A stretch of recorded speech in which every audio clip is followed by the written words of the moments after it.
get started. We've got two guests today, which I'm really excited about. We have Raheem Fitzgerald. He has 4 paintings currently at the Art Center right now, and then we're going to be speaking with Charity Grace LeBlanc. She is going to be part of the Wearable Art 20 that's coming up in just a few weeks. So we'll be speaking with each of these. We've got some lightning rounds, show and tell, so it should be fun. Look forward to it.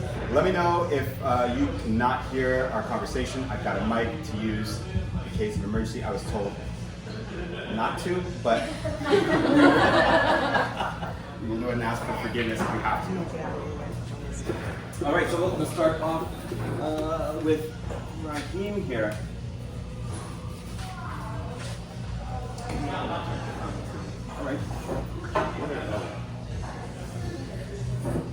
All right, so Raheem,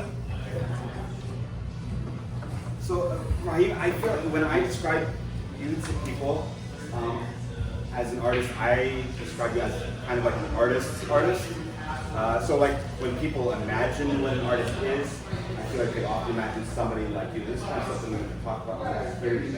Do you feel like you get inspiration from surrounding yourself with like art world people, like artists, collectors, gallerists? Yeah, I mean, I get inspiration from that, but more so I think by reading about art, that kind of stuff, like, you know, the stories of people who also lived artistic lifestyles maybe inspire me more than the work of those people. Or like, I think that you should surround yourself with the best people possible. You know, it's like they say if you want to run fast, you run with fast people. Yeah. Because if you run with them and you don't keep up, then you're left behind. And so I try to just take that approach, or just, I don't know, that was just what I thought art was supposed to be. And I learned that a lot of people don't try that route. You know, there's a lot of different ways to go with. So in my experience, like, I think a healthy balance of both, because it's like, the other day I did a thing with a bunch of architects, and it was very interesting being the odd one out in a completely different way, you know? Or like, all of the different people in this room are different from me. He's usually a different person or whatever. Like that. So that's what comes to mind when I think of that question. Is just like, I think I try to live an artistic lifestyle. Yeah. And I guess it works, or it comes off that way. And you know, that has its like hiccups sometimes where everybody doesn't even respond to seeing that. You know, sometimes it can be a little bit intimidating. Yeah, I feel like that's a little high. So I feel like we talked about this on the way here, that it feels like a lot of artists like to pretend like there isn't an art scene, there isn't or to act very aloof. Like the social part of being an artist is something that's below them, or just enjoying the scene as being a scene is something below them. But it feels like there's a certain authenticity in being honest about that. That, you know, that it is a scene of friends and people that you know, and that you can be a part of it if you want to. Yeah, I mean, I think it's just going to be a little bit overcomplicated, and sometimes to make it easier, like if you don't know how to ride a bike, it's easier to say that I'm not riding this bike because the tire is flat than to say I just don't know how.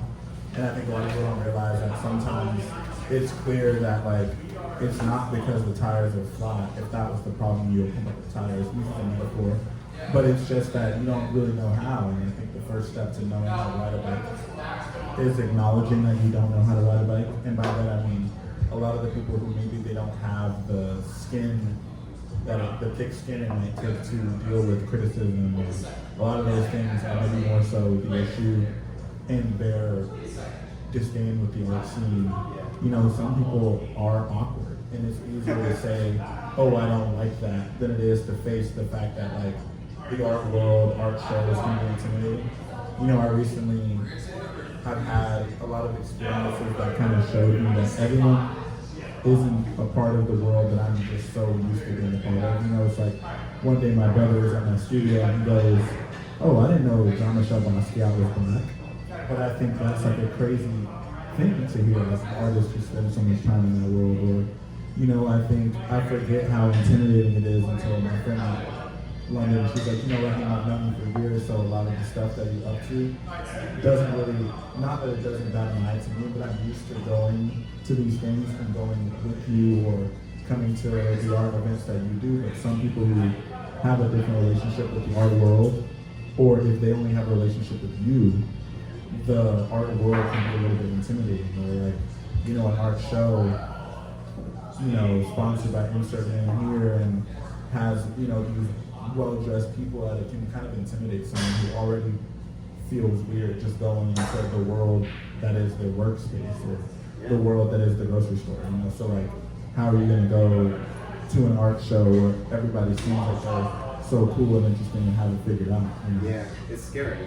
How did you like get into the, when you like going to art shows, you don't have any friends there yet, how do you feel like you got yourself in there in the first place? Well, I think a lot of times when you don't really have a choice to follow, which is I think where my art journey has been, you know, like a lot of my reasons for becoming a career artist were mostly because, you know, it's very hard to get a job sometimes, so you have to create one, things like that. Like, I think a lot of the more romantic versions of it, you know, things weren't like that for me, so it's like it's either learn how to move in these rooms or not participate, you know, so I can't not participate, so I had to learn how to like move through rooms where, like earlier I was expressing that I think a lot of times people don't necessarily, well, they don't want to hear it coming from me, but coming out of the mouth of someone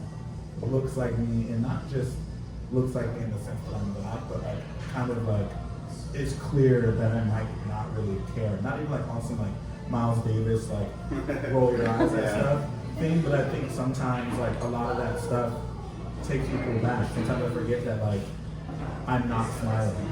Yeah. You know, when people look at me, things like that. Like I think I just learned how to like say the right thing at the right time. You know, it's like being a kid who, growing up, I knew not to answer what to an adult. You know, that kind of understanding of the world and of their tone lends well to learn how to disarm people in a room or, you know, be interesting. You know, I just think in short, you either figure it out or don't play that game. You know, if you don't know how to catch the football, maybe don't be a wide receiver. Yeah. You know? So we're talking about kind of thick skin. We're going to talk about critiques. So the reason I ask is because something I always do in an exhibition is when I have something not necessarily positive to say, you know, I'll look behind me and see the artist is there. Because it always happens. You'll say something and the artist will be like right behind you. So I understand, I'm thinking you probably have heard some critiques of your work before. What are some of the ones that you feel like kind of that's cut the deepest?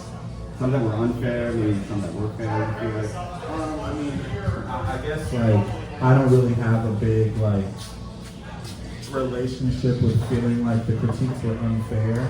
I just felt like you either decide to make work that's undeniable or fail the moment that you get all buckled, your knees buckle when someone says, well maybe, like if they're right, which most of the time people are right about like, okay, like it looks unfinished. If that's not necessarily something that people would say, but like I think the thing that I got, that I understood the most was the surfaces that you paint on are as valid, are like as valid as you make them, but at the same time, if you want to enter a certain arena, they all have to be well presented. Like for example, the painting on, well I guess these are both painted on like nice 1-inch deep canvases, right? But like if you're painting on something else, you might need to frame that, or else the academic types are going to make comments on that.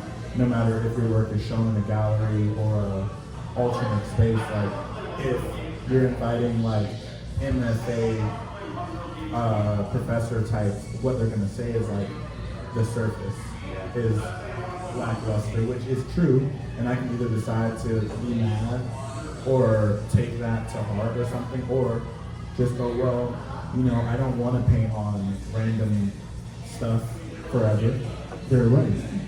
You know, so I guess for me, like all of the critiques I got made me a better artist. I remember, like I always joke that I don't date people who are well versed in art anymore because like a 5-minute critique and then having to go sit next to this person and watch a movie and it's just supposed to be cool isn't fun. You know, it's way more easy when all they have to say is, yeah, that's cool. No, we're literally the worst. You know, and so it's like, now in some ways, you know, my girlfriend flat out telling me, yeah, that shit's on the nose, you know, Yeah. is helpful. That's so But you fascinating. know what I mean? It's like, some of that stuff is helpful. You can either be mad about it or you can, like, how bad do you want to become better at what you do?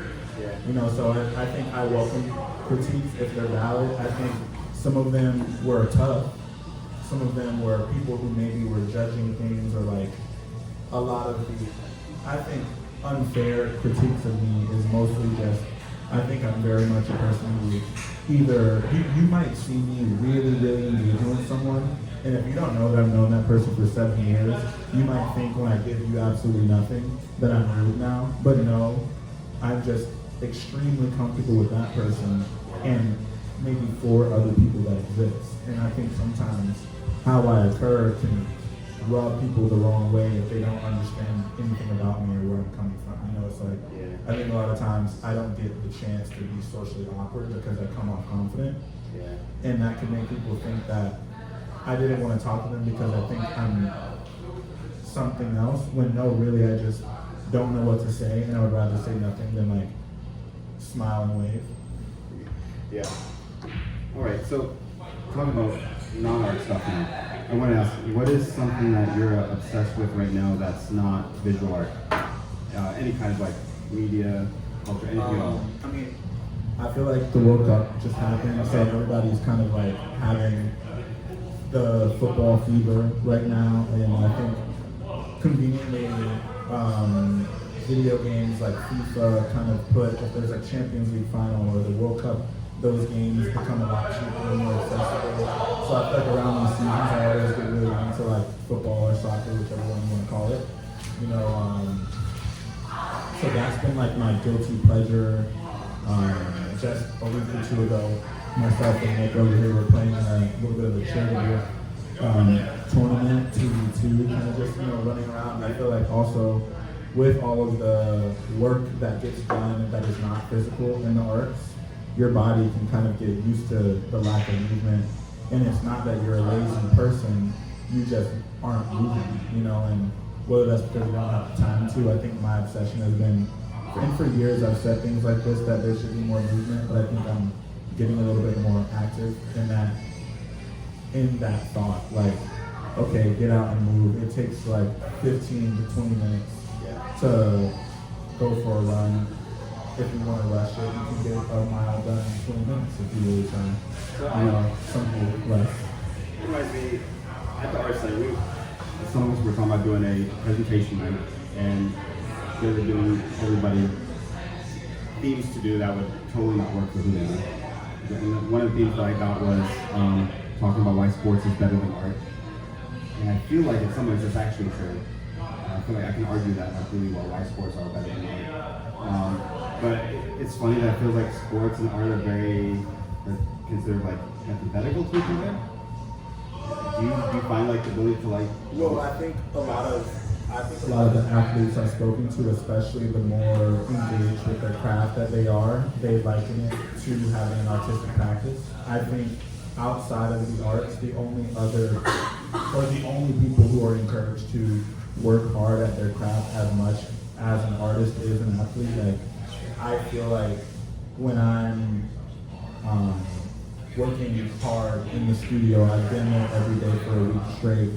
While my friends are out drinking, I'm at the studio painting, while the other painters are out drinking and doing, if they're gonna waste their time, stuff that isn't cool enough anymore, I'm at the studio working on something awesome to me, or, you know, just like being in that moment where like, it's like growing up skateboarding, you know, to learn how to kickflip, you kind of try that over probably 100 times, and then you finally do it once, it feels really good. And then we learn how to do it on command, and we learn how to do it when the guy goes, do it. You know, Yeah. there's one. I just think arts and sports, the less you try to find the differences, you find that they're very synonymous in the way that it feels to dedicate yourself to them. I think passion is the only thing that makes, you know, it's like earlier, it's like falling on your face while smiling happens in art a lot more than you realize. And I think sports are a thing where literally people are getting thrown on their faces while smiling. Yeah. You know, so that's, I think the more I talk to the people who actually love the sports they play, I think there's a lot of similarities there. There's a lot of through lines, and I think everyone is trying to express themselves. Some may express themselves through a different move. Some may express themselves on the field with how they, you know, like Deion Sanders said, you look good, you play good. Yeah. You know? Yeah, I think something I love about sports is that it's like the most honestly, it's like the most honest meritocracy that we have. Like it's maybe the only place in the world where honestly the best people at what they do go the farthest. Artists, I think art's pretty close, but you know, some artists they go where they're going because of who they know or who's their parents or. I mean, I think athletes, I think it all works the same, but whatever someone has to say to make it better that they didn't go as hard as they needed to is what they're gonna say. Like, I'm gonna be honest, like sometimes everything in life is about who you know. Like, if my nephew needed a job and I have a friend who's hiring, I'm gonna encourage him to hire my nephew before anybody else. And that's just how it works, you know. I remember when I was working at the factory, some of the interns were just the kids of the owner of the place, not kids who really needed an internship, for lack of better words, and that's no like slight to those kids. But a lot of them, it was just their parents' friend had an internship opened up and they said, well, instead of sitting at the house all summer, you're gonna go do this. And so I think sports and art, as far as the hardest workers go the farthest, like I think talent doesn't take you far, but hard work does. That's what it is. And sometimes hard work and talent are not synonymous. But like eventually, you know, hard work gets you as far as it can in art. I think a lot of the best, most talented people don't have the same like sometimes to make up for your lack of talent, you become great at business and talking. You know, I think when I wasn't as good as I am at making the art, me being Raheem made up for it, and that was the coolest part about why we're going to the art show. Like, it's not about the art as much at that time. It was about how I can make it a thing. It was about making the art show the thing to do. And eventually, as I became better at art, it became about both. You know, and I think that's just kind of what happens. You know, you can make so many excuses as to why it's different, why it needs to be easier, but like the people that find success in the arts and in sports are people that don't take no for an answer, that when they didn't let you in the door, you went, okay, wait, how do we get in here? And they said, when? And then you said, okay, let's go train to become better, you know? So that's been my best approach, instead of like feeling out of place, just deciding where I belong and staying where I belong. No one can really tell. Like, it's like on the conversation of disrespect, you know, like people can only disrespect you if you feel like you lack respect. All right, so kind of speaking about who we know, we talked about this before too, that when I went to Miami Basel this year, I went on the Tuesday because that was the day when they were doing the passes for the curators, and I found out that Westside Gunn was playing Saturday, and there's no way for me to see him. And then, so I was really bummed out about it, and then I saw this on Instagram. Like that week I saw that, but I think it was actually in Paris. Yeah. All right, so how did this happen? So I'll make it quick, kind of. So like, you know, I really like listening to Westside Gunn's music over the blog. He makes a lot of music about themes that I really enjoy. I always say he makes music about the lessons I learned at my grandmother's house, as well as the ones I learned from going to museums and studying art. You know, a lot of the things he's referencing are both things that might come from just like growing up how I did, growing up in the family I grew up in, as well as what I picked up along my own journeys, which is like, he might rap about being at the Whitney Museum instead of anywhere else, which a lot of rappers aren't talking about that. So I feel like that's the perfect music for me. I think music is powerful. If you listen to music about beating people up, your first thought when presented with conflict might be punch them, especially if for the last 30 minutes you're listening to when someone is rude to you, punch them in the face. What's the lyrics of the song? So if the lyrics of the song is like, let's go to the Whitney Museum, let's go to Paris, like, I like taking care of my kids and being nice to my mom. What I mean? Like, that's a lot. And you can make that sound really cool, which is I think Westside Gunn is really good at doing, which is why I like his music. It's about the lifestyle I'm trying to live. Fast forward some time, I'm listening to a lot of his music now as I'm working on my craft and relating a little bit more to the themes of the song, One day during Art Basel, not this time that he's talking about, but I came back to the place I was staying really late. There was a person sleeping in my room.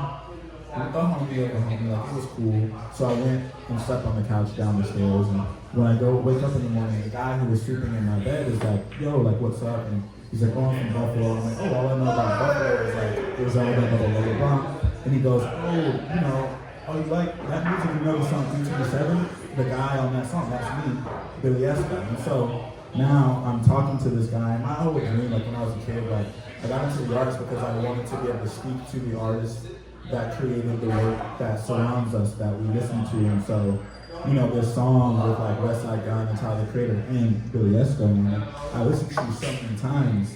And then as my life is starting to get closer and closer to the lyrics, the people from the music are starting to appear in my life, which is like a goal that I set out. So, he's explaining all this stuff to me, blah, blah, blah, blah, blah. And so fast forward some time, we're in Paris, and I felt like all of the things, it was kind of perfect. I had an exhibition in Paris during Paris Fashion Week.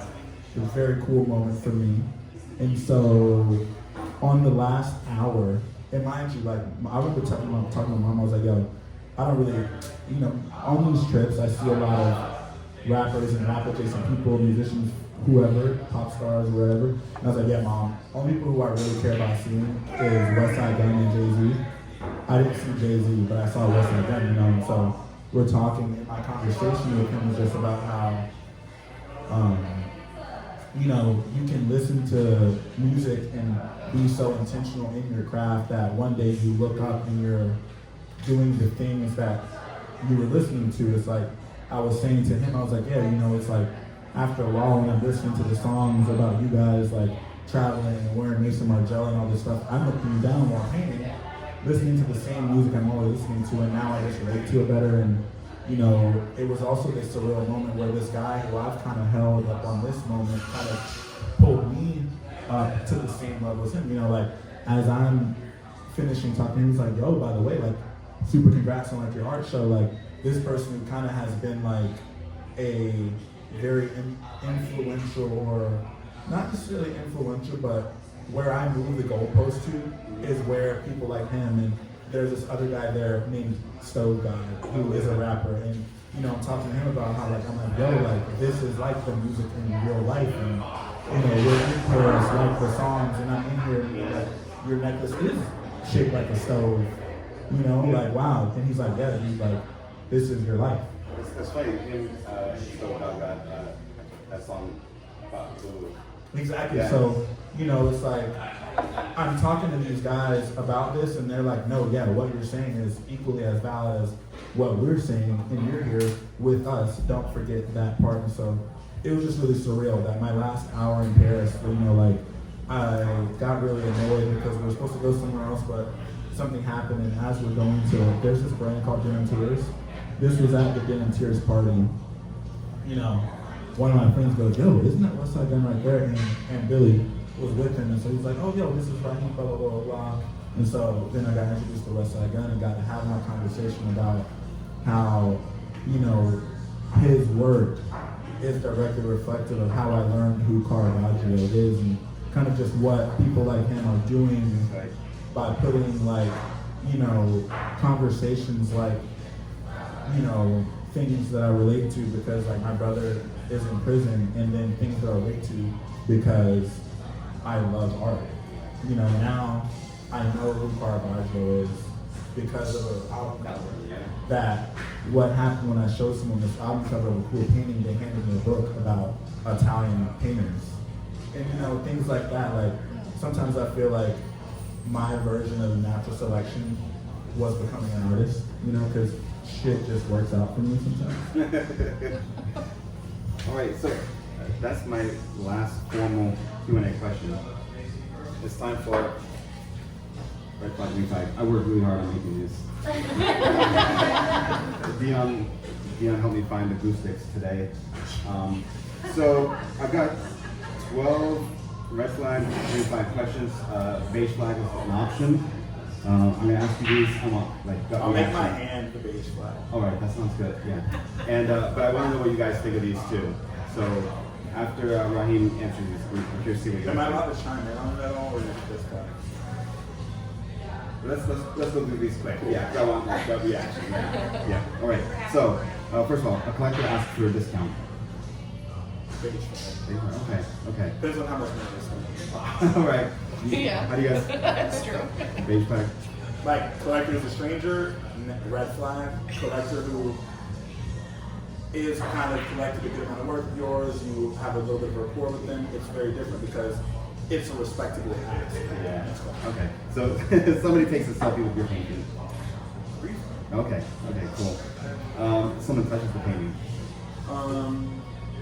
Beige flag. I touch painting without any hands. Well, it's because I want to be where they were. It's like if I'm in front of I'll never meet Pablo Picasso. The closest thing to touch him is touch the painting. Yeah. I've seen it a lot. You know. Yeah. How do you guys feel about that? Touching paintings. I feel like if I got to talk to them, they wouldn't care that I touched it. They would understand why I did it. So you guys, I know you have to One talk. time this guy was doing an exhibit at Forever, Florida, and there were these great big cement things. I said, how heavy is that? He said, do you want to know how heavy?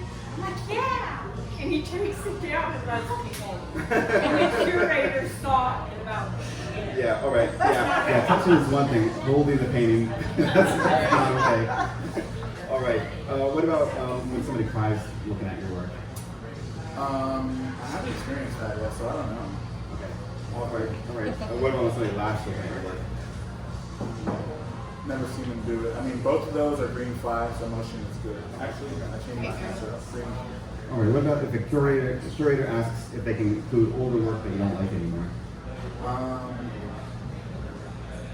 Green flag. Sometimes they can see things I don't see. If I hate myself, I will hate that work. All right. You know. What about if another artist gives you unsolicited critique? Okay. Yeah, that that kind of thing. We talk about that on when we take care about you. Yeah, or if they're like, depends. Like if they don't know anything, I'm gonna roll my eyes. But if someone I respect does, I always take it. You people I don't respect. Yeah. All right. So what about if another artist asks you how much you sold something for? Page flag. Okay. But if an interviewer asks you what inspires you? Green flag. What else are we supposed to ask? What I ate for dinner last night? That's a good one. From PAs. So what if somebody says my kid could do that? They've never said that. They haven't said that to you. Okay. But beige flag, I think it's the same as like you missed the spot. Saying that to a mural artist, Yeah. People don't. If I want to be an asshole, like I could get mad at that. But a lot of times people don't know what they're saying, and they have nothing better to say. Not in like an insulting way, but just the same way that people get intimidated with the art thing. Like they think that's endearing, or I don't know. I don't think it's always people are trying to be disrespectful to you and say something like that. Yeah. I don't know. What about if a collector asks you if you accept them? I accept all forms. And if someone asks if the painting is finished. Valid question. Green, well, red flag on my behalf, because if it's unfinished in a way that they have to question, then it probably didn't do that great of a job on, because there's a thin line between finished and unfinished, and a lot of times, when they come pick up the work, for me is when it's finished, if a curator is picking something up. But I've sold things that someone knew was in the middle of being painted, but they just liked the state that it was in. So if they said it's finished, if the viewer says it's finished, it's finished. Yeah, fair enough. All right, unless they're being like passive aggressive in many cases. Yeah, and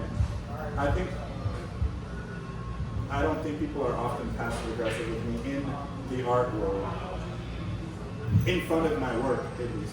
Or not in the last 2 years, I could say for sure. Okay. All right, that's all my red flag, green flags, beige flags. Raheem, that's all my questions. I appreciate it. It was fun to Raheem, you've got 4 paintings in the exhibition right now. He's going to be returning for another exhibition in September. So come check out his work at the Art Center. Yes. I've got my next guest, Talking right here. Charity Grace. Charity is going to be one of our designers, of a group of designers in Wearable Art 20. Wearable Art 20 is coming up August 22nd here at the Art Center. As you know, it's one of the biggest events we do every single year. You were with us last year, actually. And now you're like on your own. You're part of a collaboration last year and on your own this year. And so that was a lot of fun, but that's only like a tiny part of what you do. So describing your art form has been challenging for me. Me too.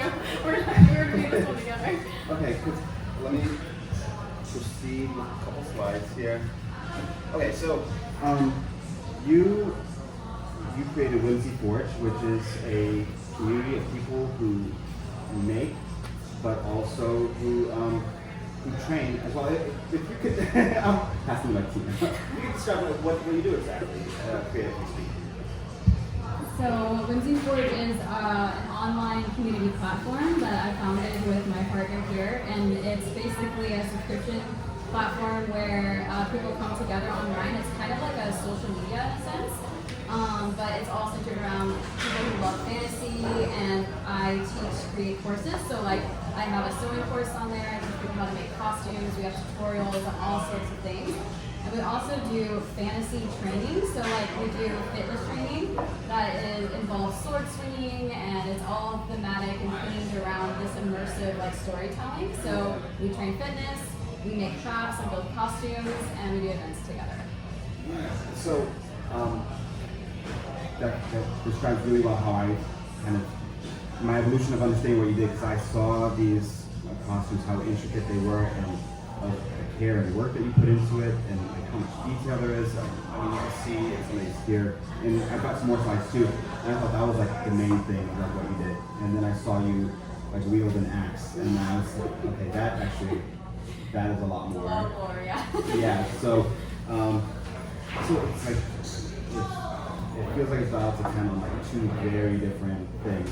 How did you get to that? Where it's the one very like creative making aspect, and then it's the one very intense training aspect. It seems like a very specific place to get creatively. How did you get to there? Well, I think that my audience is predominantly female and women, and so like I think women are very multidimensional. I think we love to be creative and design, but we're also can be fierce and competitive, and so like I think it was just a way to combine the 2 worlds that were so important to me. And honestly, I didn't know if it would work. I kind of didn't know if there would, because like people just want to create, or they just want to work out, or do we want to do it together, and do we love all of fantasy? And like honestly, it was such a resounding yes from people that were like, we love this. I love that I can come create something, and then I can work out and feel like a badass, and then I can like make beautiful dresses, and it's like kind of magical that there are so many other women and people who just feel like, yeah, this is it. We want to do all the things. And how big is that community on Whimsy Forge? We are over 5,000 members, So, and it's worldwide. We have people all over the country, and we have people all over the world who come and create and design and work out with us. And so to kind of to give people an opportunity here, if it's something they'd be interested in, what could they find in that community there? Whimsy Forge. All sorts of things. Yeah, like I said, we're very fantasy driven. We have a lot of gamer girls. We have a lot of bookish people who love reading. We have a lot of authors. Anyone who's immersed in the world of fantasy and creativity. Yeah, we have book club, we have tutorials, we have great courses, we have fitness, and we do events together. That's kind of what we get to do with you, is we get to then bring all of those fun things we do online, and we meet up in person, and it's like we already have this friendship and kinship that we've been fostering online, and then we get together in person and we create art and hang out, and it's a really fun time. Cool. I'm really excited to see what you do at Wearable Art 20. You asked me a few questions that made me think this is going to be pretty exciting. You asked me last night how big the stage is, which makes me think that you probably want to use as much of the floor space as possible. Also, like on one of our first days talking, you asked if weapons were okay as long as they're not real. I love questions like that. Let's just put limited boundaries. I had an artist ask me recently about what are our codes on fire in the gallery spaces, but those usually make it the most exciting events and stuff. So you've described what you do as the best use of free will and adult money. So I can see why that would totally be true, but if you could freely spend adult money and your free will on any other pursuit or passion or hobby, free of judgment or what is realistic, what would that be? I have to hesitate on this. I've been waiting for someone to ask me this question. I think I would be a pirate, but like, hear me out, like a fun pirate, like a Robin Hood type pirate, like rob and pillage from the rich and then get to the quarter, but like on a ship, cool costumes, fun times, lots of drinking, lots of scatterbragging. That would be my dream job. Okay. Yeah. Well, it doesn't take much money. I wouldn't know from experience, but pirates usually take money. Those are expensive. Yeah, okay. All right, and costumes would be a fun pirate. All right. So you do some really awesome stuff, and it's kind of all over the place. I had no idea about this. Yeah. American Word. That's the side of it. Yeah. So that's I double checked to make sure that this was you. When I blue hair. It's a little that's what told me. Yeah. It's a different shade. The chances of two Charity Graces with blue hair was low. So I guess my first question about it is, what was that experience like being on the show and competing? Was it harder or easier than you thought it would be? Yeah, it was nerve-wracking. It was, I mean, you're basically performing at your top physical peak, like ability in front of live TV, and there's water underneath you, there's a cheering crowd, there's lights, and I honestly felt like I was gonna vomit. But I competed for 3 seasons, and my last season was my best season. I made it to the semifinals, and I was one of the top women in my qualifiers. Awesome. So in American Ninja Warrior 17, I believe that one, you were ranked number 2 on the show for best costume competitor. Was it kind of a cool experience, like bringing those two worlds together? Yeah, I think that's honestly, again, the epitome of like how I feel I move through the world, is like combining my love for creativity and all things whimsical with like extreme fitness and just having fun with it like that. So I competed as the mermaid ninja. I had the blue hair and I always had some kind of sparkly mermaid thing on, and it definitely was like a mashup, you know? It's like a mermaid with flying through the air doing fitness was like, I think, kind of a fun thing to watch on TV, so it did really well, and it was a really fun time. Mermaid Ninja sounds like something like my daughter would love. Yeah. Right. So speaking of being in front of like a lot of people, you're in front of a lot of people. Whimsy Forge mentioned 5,000 members. Your Instagram account has over 1 million followers. How do you push through being self-conscious? And have there ever been moments you feel like you need to push through and you just cannot shake it?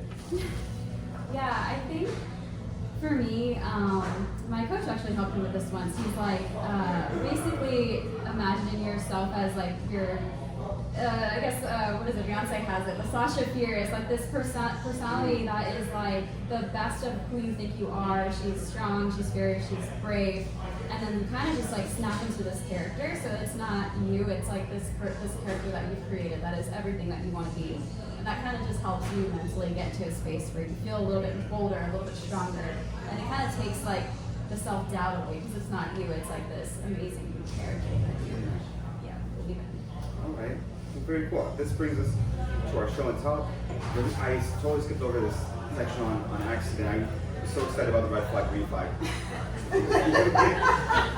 Bring you back up for show and tell after a red flag, green flag here. But do you have? Yeah, Okay. I've been carrying it around with me. Oh, sweet. Okay. Yeah, so Danny told me to bring something from my studio that was like unique to me, and so like this is one of my favorite tools I have because I do a lot of sewing and costume creation, and it's scissors.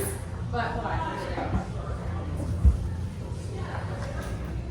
They're like sword scissors. Oh, wow. So they like look like a little dagger, and you put in this little sheath. And I have like this cute little holster that I stick them in. So when I'm like working on a project, I just like pull out my scissors, and it's like, again, it's like that combination of creativity and badassery all in one. They're cute, right? Yeah, very cool. I'm also known for my cute scissors holster. Mine's like a little thigh strap. Look, these are like way too daggy for that. It's You're gonna weird. wear the booty shorts. So then. That's. Can I wear those? Yes, you do need those. Can you Okay, I'm imagine? getting a yes. I'm all. Okay, those that work. Okay. It's strictly. It's only to accommodate my scissors holster. Okay. Red flag, green flag. Okay. Oh, can I, real quick, I almost forgot, let's see if this works yet. I wanted to kind of show everybody real quick, what I ran on Curator.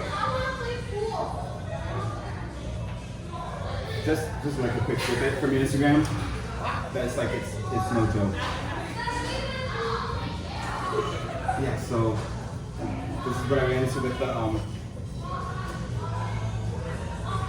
the tree. So it is quite a bit of skill in two very different roles. Okay, so again, same as Raheem, we've got red flag, green flag, and beige flag as well. And also I've got 12 of them again. I'm looking for gut reaction, but any justification. Okay, that's right, I did send these two. Okay, so red flag, green flag, beige flag. Someone calls your work cosplay.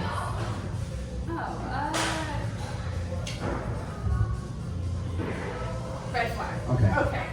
Fair. Somebody calls your work LARPing. Okay. I didn't do that. I'm just. Oh, I know. Green flag, I guess. I don't know. So you hear someone call you mermaid ninja in public. Oh, green flag. Pockets in your warrior designs. Green flag. You don't do that yet. Pockets? Yeah. Pockets should be in everything. Okay. I agree. I have pockets. She knows. An artist wearing their design to run errands. Oh, green flag. Every day, dress up. What about when a client says surprise me? Oh, that's scary. Red flag. That'll give me a heart attack. Naming your sewing machine. Oh,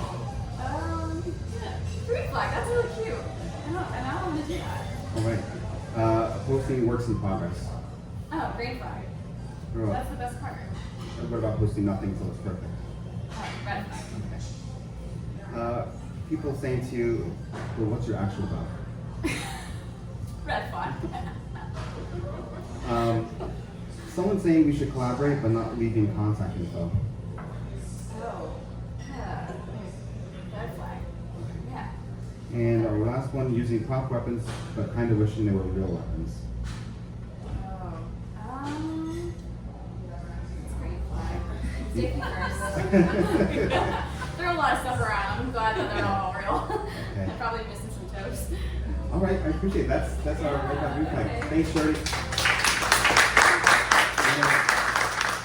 Check out Shorty's work, of course. check out Whimsy Forge online. She's returning with us August 22nd at Wearable Art 20. She'll be one of our designers along with Whimsy Forge and all their designs. At this point, I want to do the Ask Me Anonymous questions. If you have some written down, if you can get them to Rin, and she'll get them over to me. As we get those collected, it's time to get Raheem back, and we can talk about your show and tell. We talked about it a little bit in the car. I said that my show and tell item would be my phone, and I think I say that because I feel like this has been the most useful tool in my art making. I mean, originally I did a lot of collage work, and all of that stuff was made on my phone, and I think a lot of art making is about making something out of nothing, or at least the least amount of resources you have. And I guess when I didn't have a computer, I had a phone. You know, it's like kind of back to how I was saying, like, not necessarily taking no for an answer, or like how bad do you want to move forward in your thing, because I think when I didn't have the resources to make art in the way that I wanted to, I still made something with all the resources I had, which at a time, like, the most, like, the biggest resource I had, and I was like, okay, how do I make, you know, designs for a t-shirt? Oh, download Photoshop. Okay, I don't have a computer. Oh, well, on the app store, they probably have something like that, and then that turned into me making collage work, which kind of turned into me learning how to use my phone as a tool to do all the things that you need to do, whether it's, like, someone needed a poster for their name, and I was able to, while I was sitting here waiting for this to get started, make something. You know, like, a lot of times people will think about what they don't have, not what the things that they have around them all the time can really do. You know, it's like, I can respond to an email, make an art flyer, make art itself, you know, all on my cell phone if I really needed to. Like, I should do a made on iPhone ad about everything that I can do on my phone, you know. So it's just, at the time of least resources, my phone is always a tool I had to do what I need to do. You know, whether it's like, I know how to record a chord progression on my cell phone. I don't know how to play guitar that well, but you know what I mean? It's like, your phone is such a valuable tool. It's like a book, but, you know, with unlimited pages. Cool. Perfect. So, All right. So if you can hang out here, we can bring Charity back up here. I've got some Ask Me Anonymous questions. I'm going to ask some of these just for time's sake. Some of we won't make it to, but feel free to grab another beer after we're done, hang out, ask the artist yourself. But you're welcome to take my seat, and I've got a few questions for you guys. So first of all, for Charity, where does one buy a training sword? We get a lot of ours from this site called Medieval Collectibles. They have like lark weapons, they have training swords, and they have real swords too, so you can kind of get the whole gambit. Okay. Do you know where to buy real swords? Real swords? Yeah. Yeah, Medieval Collectibles has them all. Okay, okay, So cool. it's the one-stop shop. That's where we get all our stuff. Working on it.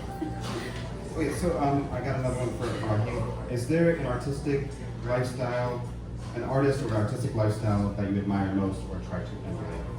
I mean, I think the best artistic lifestyle people were like the 80s artists, like George Condo, Jean-Michel Basquiat, you know, Andy Warhol, keep hearing. Like, I think those people really made it look sexy to be an artist, you know, for lack of a better word. They made it not, they kind of ushered a reason why when I tell people I'm an artist, they think about the other fun things that come with that. And I think, you know, those people, my favorite artists who, like, I'll say when I'm his age, that's how I want to be, is Henry Taylor. You know, so a lot of it is mostly just like trying to, you know, I don't know, I think I explained it. Yeah, That so way. Artist lifestyle, like, I love people like Picasso, Jean-Michel Basquiat, Henry Taylor. Like, I think they live lives I would like to mirror because they did things outside of the studio. Yeah. And so this question is then for both of you. Who are some artists outside of your discipline that serve as inspiration to you? Outside of the discipline, like Yeah. other, like some from a different medium? Yeah, exactly. No. Maybe like Ivory she's a designer, but she creates with, you should look her up, it's like with like other materials. She has a lot of like gadgets and things into her work, so it's like a lot of like technical construction. So I guess it's kind of in my field. Yeah. I don't know, but I feel like art is one of those things you can kind of pull from anything. You can literally just be walking down the street and find some inspiration. So it's really hard to choose one. I think, you know, one or two like that immediately come to mind is like, I think when I'm thinking about working hard on something, Kobe Bryant comes to mind because I feel like he just really associated his basketball career with being so working so much harder than his peers that like how could he even stand a chance against me because I'm sacrificing more. And then I feel like Skepta, you know, like he's a rapper, but you know, there was this conversation where he's like, man, people always message me like, yo, Skepta, like, I need some advice, blah blah blah. And he had this thing where he's like, everything you want me to say to encourage you, one, me saying it won't matter, but say it to yourself. You know, just there's no man who can like say something to you that is going to change your entire career. Most of it is about like, you know, what you say to yourself, and you know, that made moments where a similar moment to the one I had with Westside Gunn, I had with Skepta, where like, you know, he was like, yo, like the fact that of all the things you could bring up to me is this video where I'm talking about how people who make art, you're probably not going to get that break you're asking for. Mostly all of the stuff you want, this like fantasy figure to tell you and drop this advice on you, it's not going to happen. You know, but he was like, wow, that's crazy that of all the things we talked about, we're talking about this. And so those are the two things that, without doing much deep thought, like off the gut, it's like Kobe Bryant and people like Skepta who kind of talk about the least romantic parts about art, which is the fact that like you kind of got to pick yourself up and do it every day. Yeah. You know? All right, I got one more question for each of you. Raheem, first, do you dream in the colors you paint with, and do you dream of your work before you make it? You know, so like back to like the cell phone thing, a lot of my work comes from me just, you know, looking at a lot of images, and it always kind of has, you know, putting like what I see in the world through a filter. I don't really dream that often. So no, I don't dream in the palette that I'm painting. I think I see in the palette that I'm painting. You know, I think, yeah, that's the perfect way to put that. I see in the palette I'm painting that I'm painting. And Charity, do you face backlash in your craft for being a woman? I don't think so. I haven't experienced that. I feel like my following online and a lot of my community is all women, and so I feel like it's very empowering and people kind of just feed off each other's like energy. So I haven't really experienced any negativity from women, and I'm not surrounded by a lot of men in my industry. So no, it's actually been pretty positive, and I feel very supported by that. Very cool. All right, thank you. I unfortunately have to leave a few questions out just because of time, but feel free to come and ask these artists yourself. Feel free to grab another beer, hang out, get to know each other, feel like hang out. But in the meantime, we've got 4 paintings from Raheem still in the exhibition space until August 16th, and we'll be returning with another group exhibition in September. And of course, Charity and Whimsy Forge's designs will be at the Art Center August 22nd for Wearable Art 20. So come check those out as well. And we'll be doing this again next month. So we'll see you guys then. Thanks again for coming out.